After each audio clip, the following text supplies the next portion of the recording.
Alhamdulillahirabbil alamin. Wassalatu wassalamu ala asyrafil anbiya'i wal mursalin wa ala alihi wa ashabihi ajma'in.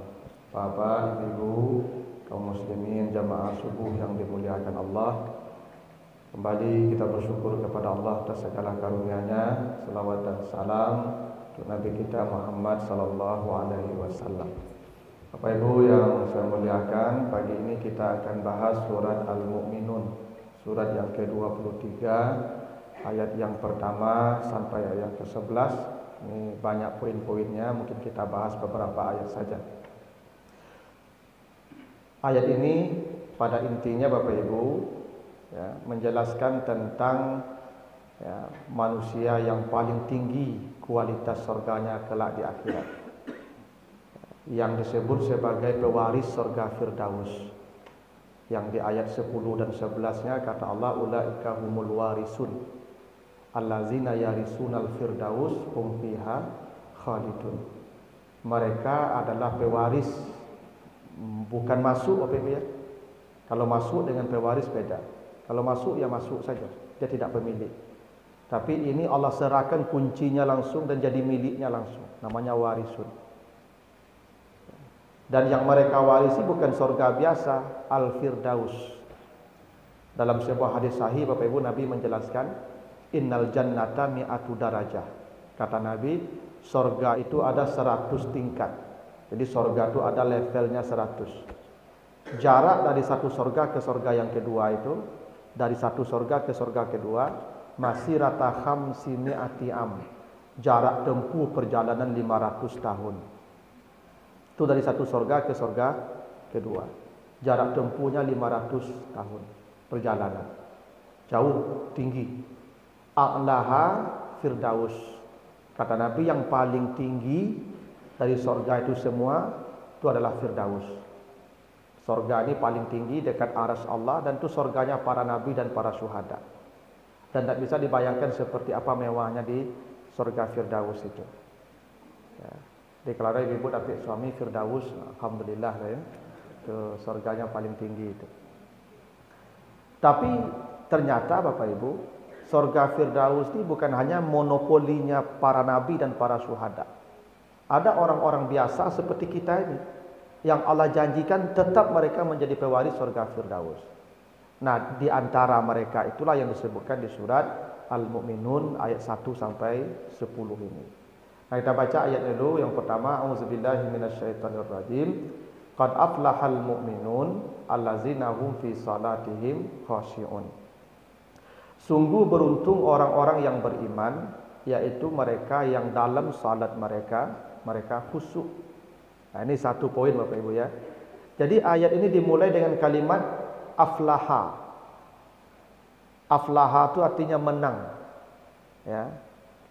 Adjektif apa? Infinitifnya atau masdarnya falah, menang. Dalam Al-Quran Bapak Ibu, menang itu ada dua kata. Ada fauz. Bapak kalau baca nanti surat ya At-Taubah misalnya 72 ya. Zalika huwal fauzu al-azim. Jadi kemenangan itu ada fauz, faza atau fauzun, atau orangnya faizun. Makanya penduduk surga Bapak Ibu semuanya para pemenang.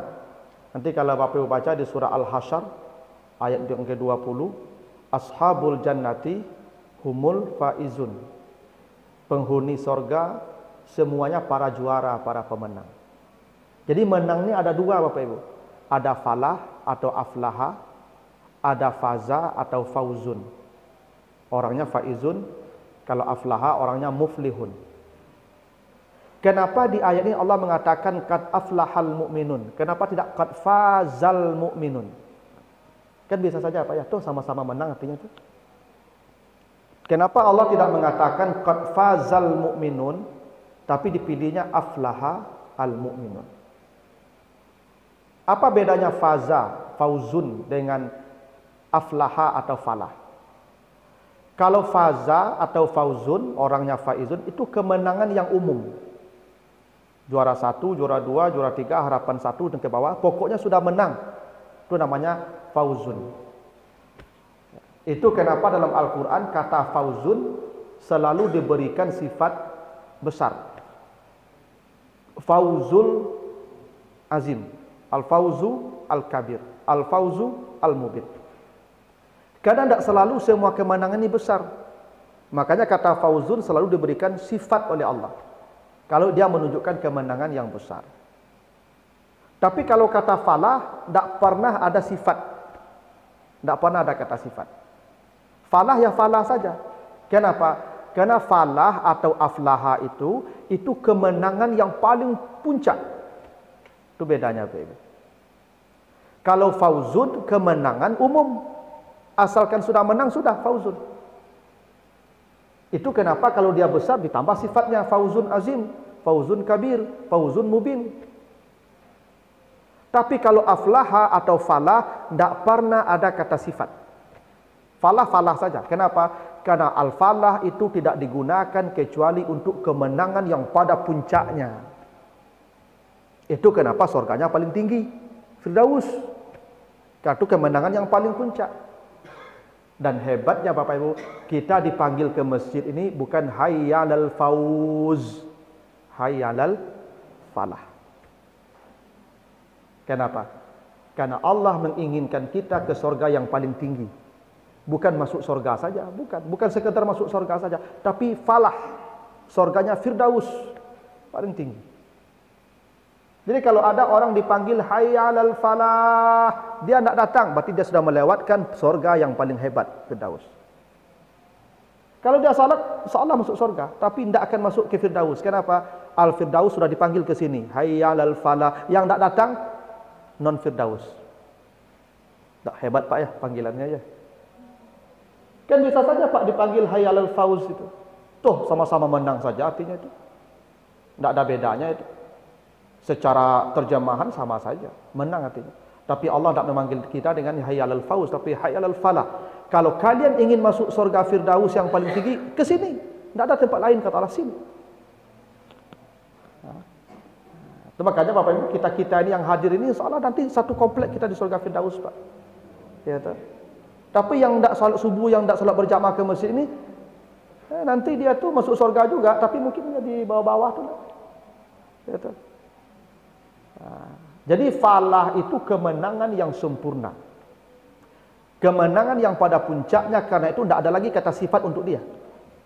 Berbeda dengan kata fauzun yang selalu diberikan kata sifat kalau ingin menunjukkan itu menangnya yang besar. Tapi kata Allah, semua penghuni surga itu disebut faizun, bukan muflihun. Makanya di surah Al-Hasyr ayat 20 tadi, ashabul jannati humul faizun. Semua penghuni surga itu adalah para pemenang, para juara, tapi faizun. Ya karena surga itu banyak, 100 tingkat tadi. Semua yang masuk surga itu sudah pemenang mereka. Belum tentu aflaha, belum tentu falah, kemenangan yang paling tinggi. Nah, kalau ada orang-orang seperti ini, nanti kemenangannya yang paling tinggi itu, Pak. Nah, siapa mereka kata Allah? Satu, al-mu'minun, dia syaratnya dulu. Itu syarat mutlak itu, al-mu'minun. Begini juga Bapak Ibu. Beriman itu bahasa Al-Qur'annya ada kata kerja, ada kata benda. Allazina yu'minuna bil ghaib. Itu kata kerja itu. Allazina amanu wa amilus salihat ulaika ya ashabul jannah. Atau di lain lahum jannatun tajri min tahtihal anhar, itu amanu di situ. Jadi ada amanu past tense, ada yu'minu itu present continuous, tapi ada mukmin. Apa bedanya? Kalau amanu yu'minu kata kerja. Kata kerja itu ada batas waktu, limit dengan waktu. Masa lalu, sekarang atau akan datang, itu kata kerja. Kalau kata benda, tidak ada lagi batas waktu. Maka al-mu'minun ini imannya yang sudah sempurna. Semua orang beriman pasti masuk surga, tapi belum tentu Firdaus. Makanya kata Nabi nanti, semua orang beriman walaupun ada iman sebesar zarah di hatinya, akan diangkat ke surga Allah. Pasti. Jadi kalau Bapak Ibu bertanya, apakah semua orang beriman masuk surga? Pasti. Nabi jamin. Asalkan ada iman di hati walaupun sebesar zarah, walaupun syahadat ketika menikah saja. Habis itu tidak ada lagi ibadah, tetap masuk surga dia. Karena ada iman di hatinya. Itu namanya amanu atau yu'minun. Tetapi kalau ingin surganya paling tinggi, bukan yu'minun, bukan amanu, tapi mu'minun. Imannya yang sudah sempurna.